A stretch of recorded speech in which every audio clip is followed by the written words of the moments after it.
देखा गौतम के सवाल हो कंगना के यारी यारी संत रविदास हो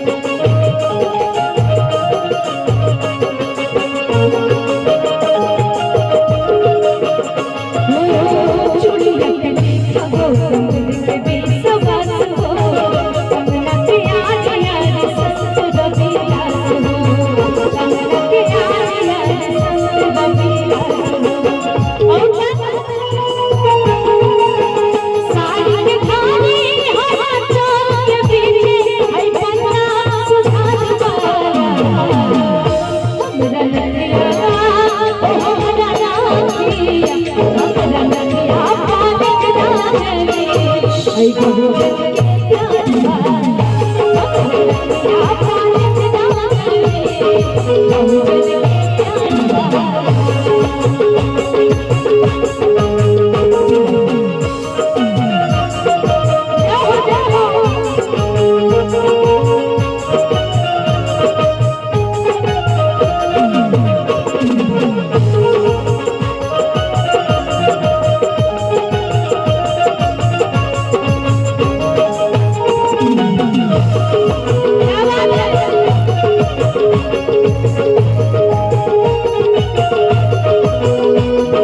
लेकिन कहना है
सैया जी से अपना गुहार करता कैसे बहुत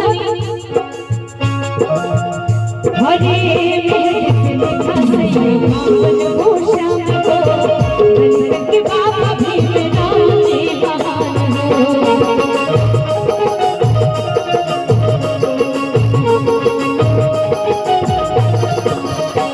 मेरे लिखा सैया मावन भूषा को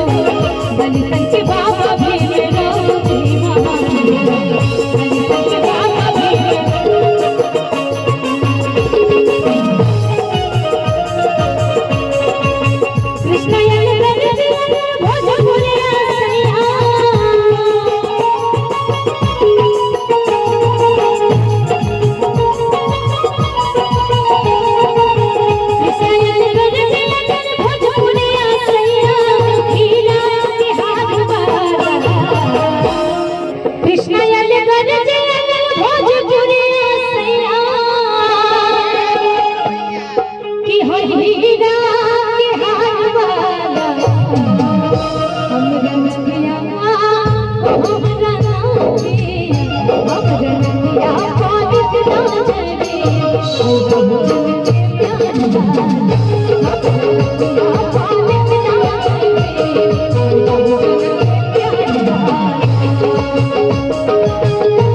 गौतम बुद्ध के विश्वास हो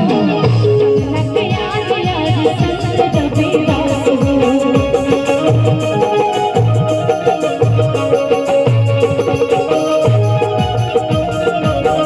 चुड़िया पे देखा सैया बावन को शाम हो